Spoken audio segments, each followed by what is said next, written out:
ಕರ್ಣ, ನನ್ನ ಮಾತನ್ನು ಸತ್ಯವೆಂದು ನಂಬು. ನಿನ್ನ ತಾಯಿಯಾದ ಕುಂತಿದೇವಿಯು ಅಷ್ಟದಿಂದ ಸುಮ್ಮನೆ ದಿವ ಕಂಡೋದು ಧರ್ಮೇಶ್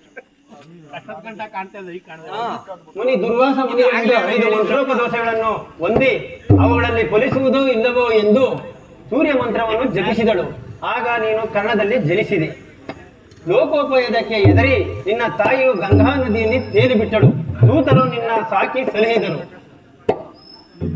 ಈಗಲೂ ಬಾ, ಪಾಂಡವರು ಕೌರವರನ್ನು ನಿನ್ನ ಪಾದದ ಮೇಲೆ ಕೆಡಗುವೆನು. ಸಾಮಂತ ರಾಜರಿಂದಲೂ ಹೋಲಿಸಿಕೊಂಡು ರಾಜ್ಯಭಾರ ಮಾಡುವಂತೆ ಬಾ ಕರ್ಣ. ಪರಮಾತ್ಮ, ತಾವು ಹೇಳಿದ ನಮ್ಮನ್ನು ಸತ್ಯವಾಗಿದ್ದಾರೆ.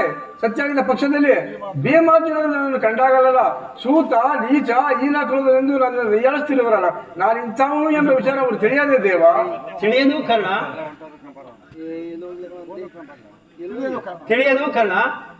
ನಿನ್ನ ವಿಚಾರವು ನಿನ್ನ ತಾಯಿಯಾದ ಕುಂತಿದೇವಿಯು ತಿಳಿಯದು, ಪಾಂಡವರಿಗೂ ತಿಳಿಯದು. ಆಕೆಯು ನಿನ್ನನ್ನು ನೋಡಿದಾಗಲ್ಲ ಆ ಕರ್ಣನ್ಯಾರು, ಆತನನ್ನು ನೋಡಿದರೆ ನನಗೆ ಮರುಕ ಉಂಟಾಗುವುದು ಎಂದು ಪದೇ ಪದೇ ನನ್ನನ್ನು ಕೇಳುತ್ತಿದ್ದಳು. ಈಗ ತಾನೇ ನಿನ್ನ ಜನ್ಮ ವೃತ್ತಾಂತವನ್ನು ತಿಳಿಸಿ ಬಂದಿರುವೆನು. ನಿನ್ನನ್ನು ನೋಡಲು ಗಂಗಾ ತೀರಕ್ಕೆ ಬರುವಳು. ಆಕೆಯ ಮನಸ್ಸನ್ನು ನೋಯಿಸಬೇಡ, ಸಂತೋಷವಾಗಿ ಕಳಿಸಿಕೊಡು.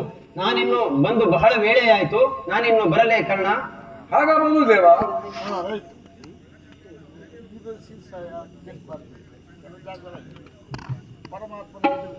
ಪರಮಾತ್ಮನು ಎಂದಿಗೂ ಅಸತ್ಯ ಆಡ್ತಕ್ಕವನಲ್ಲ. ಲೋಕೈಕ ವೀರಾದ ಪಾಂಡವರು ನನ್ನ ಸಹೋದರರೇ. ಸತ್ಯವೇ ಧರ್ಮವೇ ನನ್ನ ಉಸಿರು ನಂಬಿರುವ ಧರ್ಮರಾಯನು ನನ್ನ ಸಹೋದರನೇ. 1000 ಆನೆ ಬಲ ರುದ್ರಾಂಶ ಸಂಭೂತರಾದ ಆ ಭೀಮಸೇನನು ನನ್ನ ಸಹೋದರನೇ. ಛೇದಮಯಿಗಳಾದ ನಕುಲಾಸಾದೇವರು ನನ್ನ ಸಹೋದರರೇ. ಪಾಂಡುರಾಜ, ಕುಂತಿದೇವಿ, ಮಾದ್ರಿದೇವಿ ನನ್ನ ಜನನಿ ಜನಕರೇ. ಪರಿಸರೊಳಗೆ ಹೋರಾಡಿ ಪಾಶುಪದಾರ್ಥ ಪಡೆದ ಆ ಅರ್ಜುನನು ನನ್ನ ಸಹೋದರನೇ. ಅರ್ಜುನ, ನಿನ್ನನ್ನು ಕೊಲ್ಲುವುದೆಂದು ಪ್ರತಿಜ್ಞೆ ಮಾಡಿದನಲ್ಲ. ನಿನ್ನ ಶಿರಸ್ಸನ್ನು ಭೂಮಿಗೆ ಉಳಿಸಿ ರಕ್ತದ ಮುಡಿವಿನಲ್ಲಿ ಕೊಚ್ಚಿಕೊಂಡು ಹೋಗುವುದನ್ನು ಈ ಪಾಪಿ ಕಣ್ಣುವುದು ಹೇಗೆ ನೋಡಲ್ಲ. ಯಾವ ಪೂರ್ವದ ಫಲದಿಂದ ಸೂತನೆಂಬ ಅಪವಾದಕ್ಕೆ ಸಿಲುಕಿ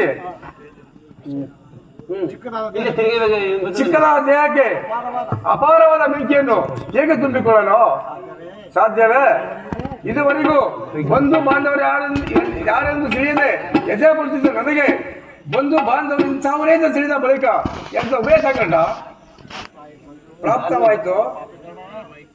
ಪಾಪಿ ಕರ್ಣ, ಪಾಂಡುಪುತ್ರನಾದ ನಾನು ಪಾಂಡು ಕುಮಾರನೇ ಕೊಲ್ಲಿವನಿತ್ತಿರುವುದಲ್ಲ.